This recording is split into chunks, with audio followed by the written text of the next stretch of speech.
First of all, in your love relationship sector, I have this card about control. Okay. This is the Four of Pentacles. And I usually look at this card, hanging on to earthly possessions, feeling a little bit paranoid that things are going to be ripped away from us, feeling like we need to cling on to everything that we have. Um, and also almost like viewing other people as possessions, and almost viewing it's like being very closed off to the point where we need to be very protective. We need to take care of what's ours, which is honorable, and honestly, it's a good trait. But overdoing it can be detrimental. And I do feel a lot of the element of control when it comes to this card, clinginess, control, and wanting things a certain way. And I almost feel like, attributing our sense of self-esteem with our possessions, with the people that are in our midst. And I usually see it as like, the person that has like the trophy spouse, the trophy wife, the trophy husband, the eye candy, and that they can parade around town with someone who's very, very attractive, because they feel like it boosts their self-confidence when onlookers see that there was someone who's very attractive. They get a big ego boost. So it's kind of akin to that, and in a more in a lesser sense, when it comes to relationships, this is trying to control resources, trying to cling on to everything, because we automatically assume that our sense of self-worth, our sense of competence, and our sense of confidence is greatly linked in with the people we surround ourselves and the material possessions that we have in our midst. And I also feel as well, when it comes to arguments, when it comes to dealing with another person that you're romantically involved with, that you're married to, or, a significant other, whoever it is, that you're romantically linked up with, this is like not being able to see outside of our own vantage point. Like I said earlier, clinging on so strongly to our beliefs that when people question our values, question our beliefs, we feel like it's an attack on us personally. And so we tend to get a little bit defensive. And a lot of the times, the things that we are very defensive about are things that we know to be true about ourselves. And that's why it's like touching a sore spot that we don't want to look at.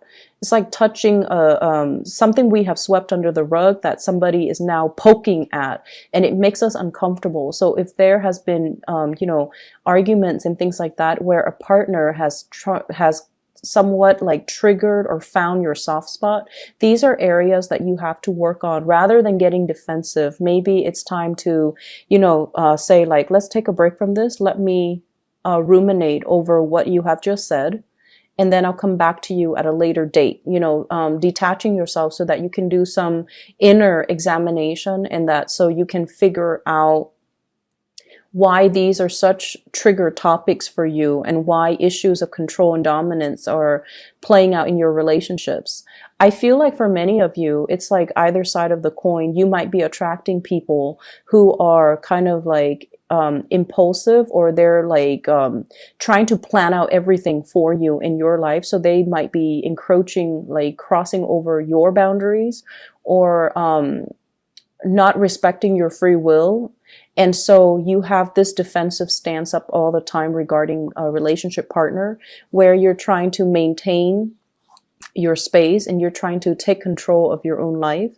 And then for others, there's this issue of, control and things like that coming in your relationship that you're exuding towards another partner. The partner that you're dealing with shows up here as the Six of Swords.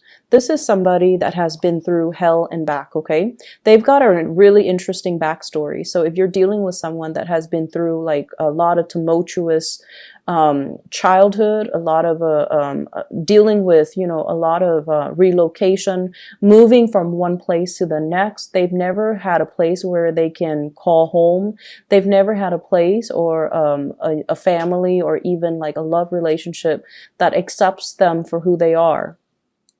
And I feel like this is a partner that has been through so much in their own lives that it's hard for them to believe in love. It's hard for them to believe in,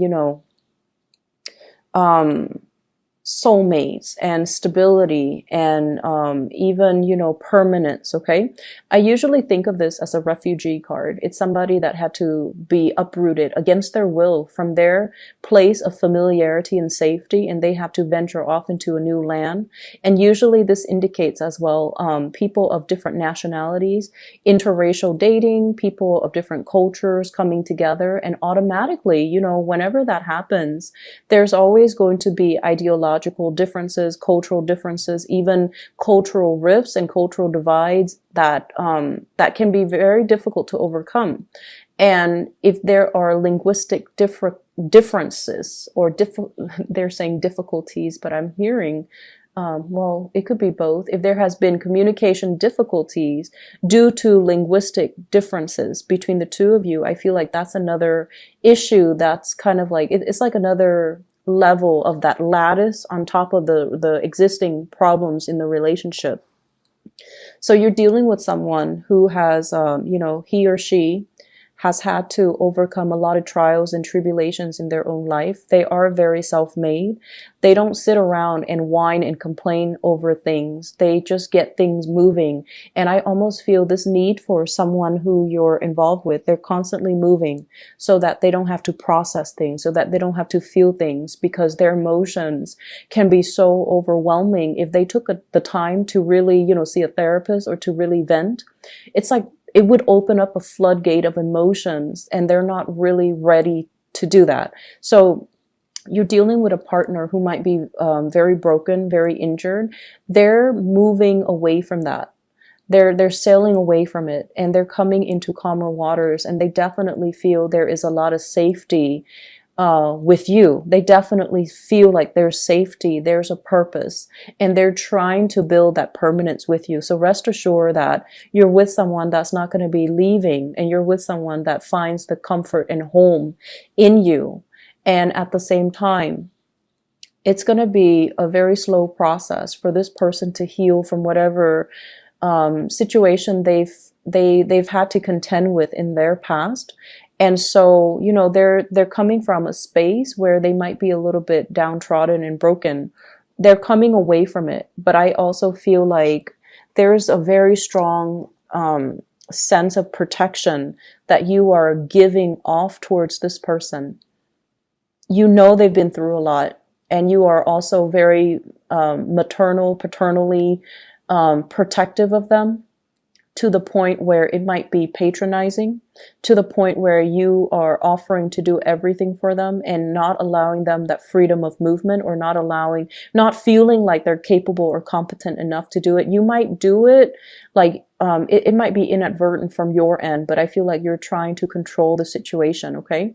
I usually see this combination as like controlling elements seeping into the relationship. One person might feel like it's healthy, but the other person, I feel like, feels like it's stifling. So be very careful about that. If that's your energy that you're bringing to the table, be careful in identifying that early on. If that's an energy that you feel coming from a prospective suitor or somebody that you're dealing with long term. The energy is very subtle, but it can be very toxic in the long run if you're not careful. Okay, if you don't nip it in the bud, it's going to escalate. So be careful about that. I also feel as well, others of you who are dealing with another person who's a lot more, I want to say a lot more stable, is looking for permanence, is looking for kind of like home. Okay, we have here the Queen of Wands, and this is a fire sign, Sagittarius, Aries, or Leo. And it's also echoed in this card here. This is the Knight of Wands. Okay, somebody who is foreign to you, so from a foreign land, a foreign location, a foreign country. This is somebody that is a Sagittarius, an Aries, or a Leo, sun, moon, or rising. And what I feel coming in with this card is, this is somebody that's really, really, really fun to be with, okay? They exude a lot of excitement, a lot of passion. There could also be a lot of chemistry between the two of you. And the energy is really, really strong. They're very proactive. They get a lot of things done in their lives. They're kind of on top of this hill, like, I've made it. I'm now scanning around for a suitable partner, but somebody needs to be on my level. Otherwise, I'm not going to date them. So this is somebody who is quite picky. And if someone doesn't really, they're on a hill, so they have a lot of prospects, right? They're looking at things from a bigger, larger vantage point or a higher vantage point. And I feel like they see what you're about, and they need you to kind of like walk up this hill and meet them halfway, or they need to know that you're on their level in order for you to invest in them. And on your level doesn't mean material wealth. On your level doesn't mean professional like achievements. It basically means wanting the same things, wanting adventure, wanting expansion, wanting to, explore the world and look at the world as a playground rather than, just going through the motions, work and home, and rather than looking at the world with a pessimistic, view. I feel like they want an equal partner in fun and adventure. And I feel like they're going to be a really good person to travel with. They're a good person for you to expand your worldview, your consciousness with. This is not somebody who is narrow-minded, okay? I feel like, they have their preconceived notions, like what the world is supposed to be, but they also make a lot of allowances for other people. They tolerate. I am getting like a very tolerance, a very understanding, a very maternal vibe with this person, where they care about people. They care about humanitarian ideals and goals. And I feel like they connect to people. Not as foreigners or like you're from this country, you're from that country, but they have this sense of collective consciousness where they see everybody as a human race, and they don't have any prejudice. They don't have any narrow-mindedness or tunnel vision when they deal with other people. And I feel like for them, there's also this innocent, trustworthy, and trusting energy that they bring to the table where they don't really believe anyone is out to hurt other people. So you might think it's naivety, but I feel like it's more giving everyone the benefit of the doubt. So you have someone that is really, it's like providing a breath of fresh air in your life and a fresh perspective. And because of that, I almost feel like they're really exciting to be around. And I feel that you are trying to build wealth with this person, okay? I have here the Ten of Pentacles. This is an escalation in the relationship. The way that this card is depicted is almost like castle in the clouds, right? Castle in the clouds, dreaming and conjuring up, this ideal family image, this sort of like a grand match between two people where the two people have the same educational level of attainment. If, for example, you have a PhD, they have a PhD. If you have a master's, they have a master's. If you have a law degree, they might be, if you're a lawyer, they might be a doctor. It's somebody who's very, very similar in professional achievements, educational achievements, someone who is a really, really good match. And for those of you who are in arranged marriages, I feel like your parents or whoever is setting you up might have somebody in mind for you who is a really, really good match. So a really suitable match for you, not just materially and professionally, but also a very good match for you on a spiritual level, and that will really allow you to grow and have a really fun relationship as well as a stable, suitable relationship. When I look at this card, I think about royalties and how back in the days, people kind of like, it's like a political marriage. But I feel like with this card and with the energies that it's wedged in between, you're meeting somebody that is a really good match for you. And I feel like there is this nesting instinct that's going to come naturally to the two of you. Okay. Nesting instincts, people assuming their specified gender roles. So even for same-sex couples, it's almost like one person will step up and assume the feminine role. The other person will automatically then assume the masculine role. So whatever that means to you in every relationship, even same-sex relationships, we kind of need to embody the yin and yang energy in order for the energy to flow well. And I feel like there's this natural affinity that you have with another person where one person embodies the yin energy and the other person that yang energy. And so things will move along very, very smoothly. And as a result of that, we're going back to the first card. This is about, relinquishing control.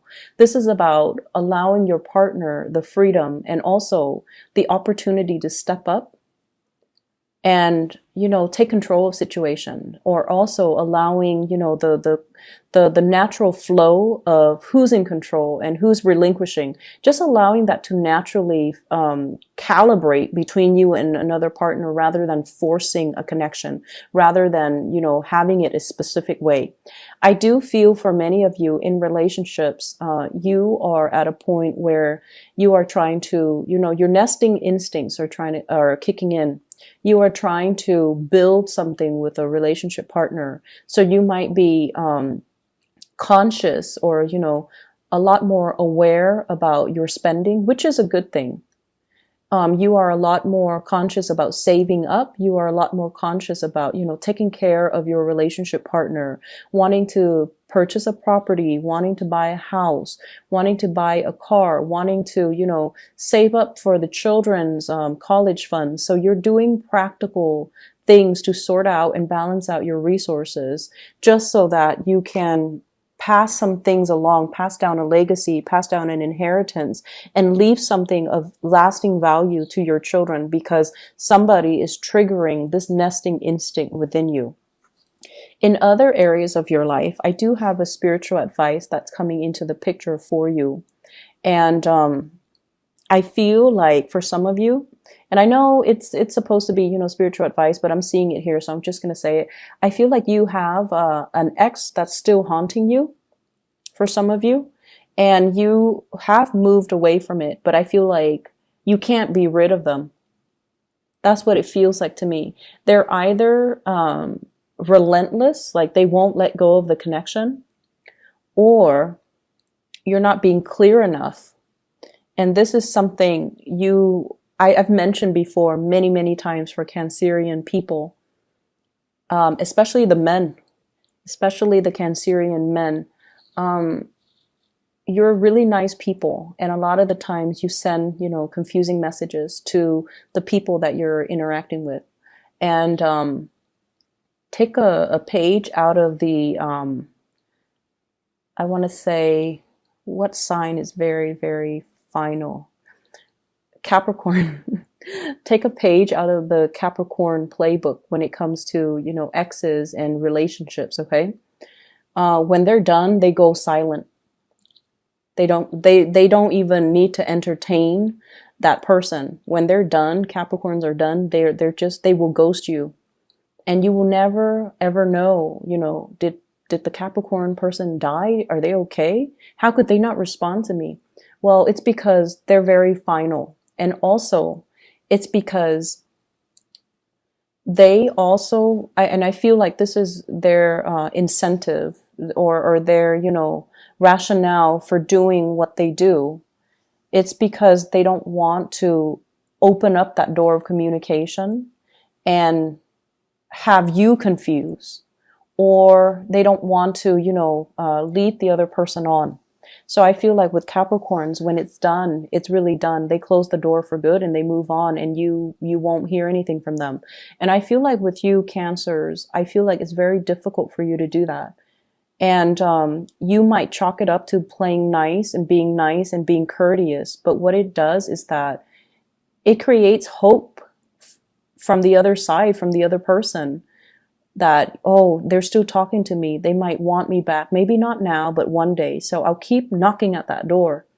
And that's not fair to the person that you're dealing with. And I feel like you have an ex here that's a little bit ruthless and a little bit relentless and a little bit like someone who tries to keep coming back. And I feel like you need to be very firm, and you need to, out of respect for your current relationship right now, you need to be very, very firm about setting your boundaries with exes, okay? And the reason I say exes here, we have the Death card. You moving on. You've already decided you're going to move on. You've already physically, emotionally, mentally moved on, and somebody's coming knocking. Someone who still carries a torch for you. Someone who might have had like a very passionate one night stand, fling, relationship, even marriage with you, and they're relentless. They're pursuing you, and they don't even have to be a fire sign. I just feel their energy floating around you, and I feel like, you know, first, you were stuck in limbo, waiting on this person, waiting for things to get better.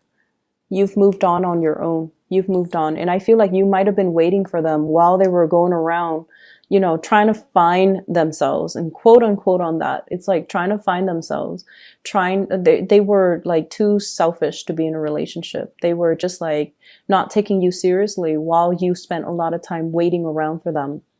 And then, you know, they choose to come back and give you communication whenever they felt like it. With this Eight of Wands here, this is swift, fast communication, travel, movements, and whatnot.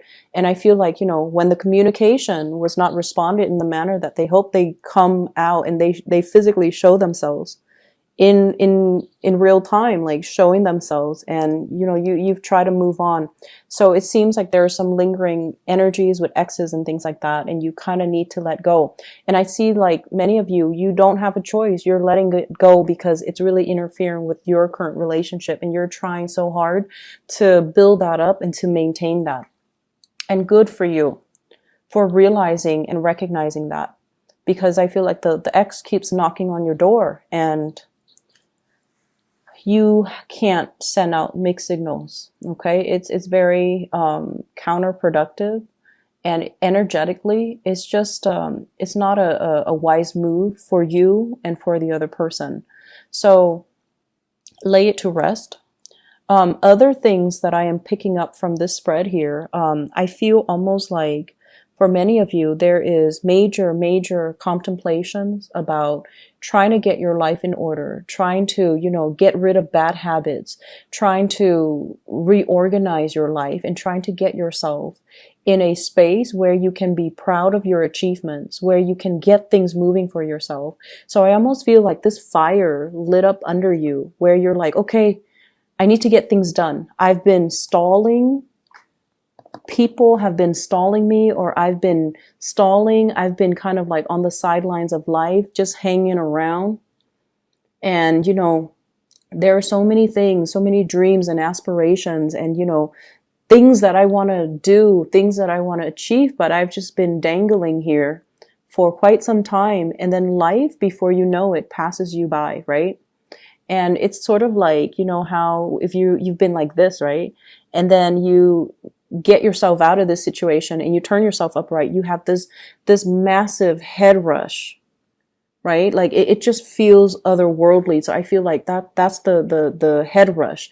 It's when all the information, all the realization, all the revelations coming to you all at once, and it can feel somewhat painful, somewhat disorienting, and somewhat like, time is running out. I need to get things moving. I need to get things started. And I feel like this week is all about continuing what you are doing, but doing it with a sense of urgency. And then I also feel like something is lighting a fire under you, and you're like, I need to achieve. I need to get out. I need to branch out. I need to get moving. So with this swift moving card, this is the rocket here. And I feel like, you know, you're trying to get a lot of things finished, a lot of things wrapped up, a lot of things moving from your end. And I keep seeing oxygen deprivation, like for some reason with the Hangman and also with this card.